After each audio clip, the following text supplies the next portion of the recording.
Ladies, I am here tonight on the show.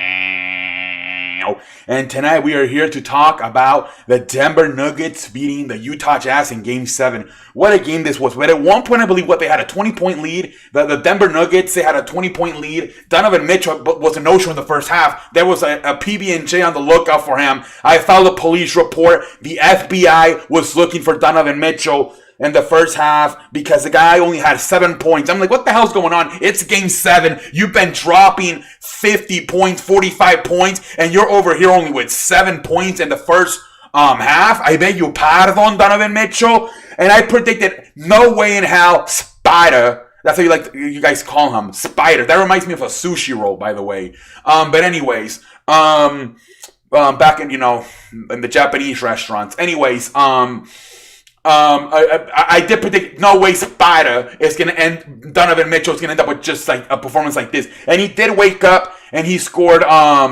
He ended up scoring 15 in the second half. Ended up with 22. 15 of the 22 in the second half. He woke up. He wasn't that great. Neither was Jamal Murray. Jamal Murray did get a leg injury though, and towards the end of the first half. So I don't know if that has anything to do with it, but yeah, I was expecting big games for both Jamal Murray and Donovan Mitchell, because they were getting like 45, 50 points games. But tonight, both of them struggled. I believe Jamal Murray only had 17 points. So yeah, 17 for Jamal, 22 for Mitchell. None of them even got to 25 points tonight. It was a very sloppy defensive game, I thought. They didn't even get 85 points. The highest score was 80-78. It was a very low scoring game. It was old school, tough basketball, I thought, sloppy at times. And a lot of people struggled tonight. I'm happy. Like I said, Utah kind of got their head out of their ass towards the end. They made it a game, because the first half, it was not looking like a Game 7. Denver was all over them. And like I said, at one point, they left by 20. But thankfully, Utah kind of climbed out of it. Donovan Mitchell kind of got his head out of his ass. But still, I'm looking at this team. And outside of Donovan Mitchell in the second half, because Donovan Mitchell was terrible in the first half, he picked it up with 15 points in the second half. And Rudy Gobert, I'm like, excuse me, I need people to get their pencil. I need people to get their paper. We have to file some FBI reports, because some people went missing tonight. Mike Conley, 8 points? Are you serious, Mr. Mike Conley? 8 points, took 13 shots, only made 2, was looking like a 51-year-old version out there, was Mike Conley. Somebody please report Mike Conley. There's an FBI search going on. He was nowhere to be found tonight, was Mike Conley. There's a PB&J on the look for him. Joe Ingles, this guy sucks ass. I'm sorry. This guy sucks ass. Every time I see him play, he had like 5 points. Literally, he scored the first 5 points for Utah. And I'm like, oh, wait a minute. Joe Ingles is on fire tonight. And then he literally, for the rest of the game, only scored 2 points. This guy is trash. I would consider releasing or trading Joe Ingles. The guy sucks ass. He's been looking like a 51-year-old version the entire season. Can't stick it in the hole. 7 points tonight. Took 10 shots. Only made 3 of them. Terrible, man. Like I said, he was red hot the first minute of the game. He had 5 points. But then after that, he only had 2 points. And he took 8 shots and only made 1 of them. Overall, he took 10 shots and only made 3. The guy is terrible. Joe Ingles, Mike Conley were terrible tonight. And then Jordan Clarkson, I was a little bit disappointing tonight. This guy's a dog. I expected a little bit more out of him out of the bench. Only 10 points, took 9 shots, made 4.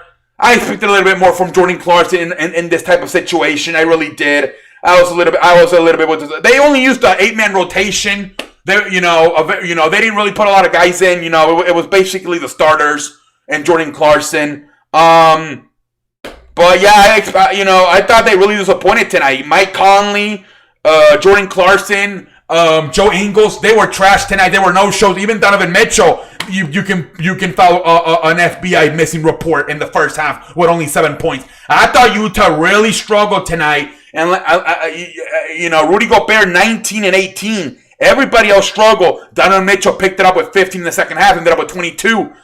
But not the greatest performance by the Utah Jazz. But despite all of that, they still had a chance with Mike Conley to shoot a 3 there to win the game with a buzzer beater, and they lost it. But yeah, I think, They could have played better. Joe Ingles, Mike Conley, Jordan Clarkson, Donovan Mitchell in the first half. They were looking like 51-year-old versions. Couldn't stick it in the hole. They should have played better. As far as Denver goes, let's look at here. Millsap, 2 points. Whatever. He wasn't even trying to score. He only took like one shot. Jeremy Grant, 3 points. Jokic was the only guy that seems to show up tonight for every team. Jokic, 30 points, 14 rebounds. He was by far the best player on the floor tonight for neither team was Nikolas Jokic. Fantastic performance by Nikolas Jokic. Jamal Murray, I don't know. The leg injury in this end of the first half, I don't know. 17 points, took 21 shots, made 7 of them. He looked a little bit tired too. I don't know if it was a combination of him getting fatigue, the leg injury he suffered in the end of the first half. I don't know. Not the great performance by Jamal Murray, 17 points. Not the great performance. Michael Porter, I thought he'd give him some key minutes off the bench. Good energy. 10 points in 17 minutes. But again, like I said, nobody, other than Nikolas Jokic, everybody sort of struggled tonight for both sides. A little bit disappointing for Game 7. You expect people to, play the opposite and put up big numbers. But I got the notion that a lot of guys were, just tired. Mitchell, Jamal Murray, they just look tired tonight. Everybody just seemed tired tonight. Like I said, other than Jokic with 13 and 14, nobody really cemented that much. But regardless, it went down to the buzzer, literally 80-78 with Mike Conley missing a three-pointer. If he sticks it in the hole, which that went inside out, if that would have stayed in, they would have won the damn game 81-80. So, if I'm Utah, I'm we play like shit, and we still were literally a 3-point shot away from Mike Conley from winning this puppy. Keep your head up like Kim Kardashian sticks her ass out, and maybe next year, you're going to get Boban Bogdanovic back next year. Keep your head up if you're Utah. Don't overreact. You did lose a 3-1 lead. That's a little bit embarrassing. That's embarrassing, but like I said, you were literally a Mike Conley 3-point shot away from winning this 81-80. Don't overreact. You'll be fine, Utah. Don't overreact, please. All right, ladies. Denver, congratulations. You will face the Clippers. It's on Thursday. I'm a little bit worried. Jamal Murray looked tired tonight. I don't know if it was the leg injury, but hopefully he plays a lot better in Game 1 because, he was not that great tonight with Jamal Murray with only 17 points. But anyways, ladies and gentlemen, I think we're going to call it a night. Until next time, I am out like a light.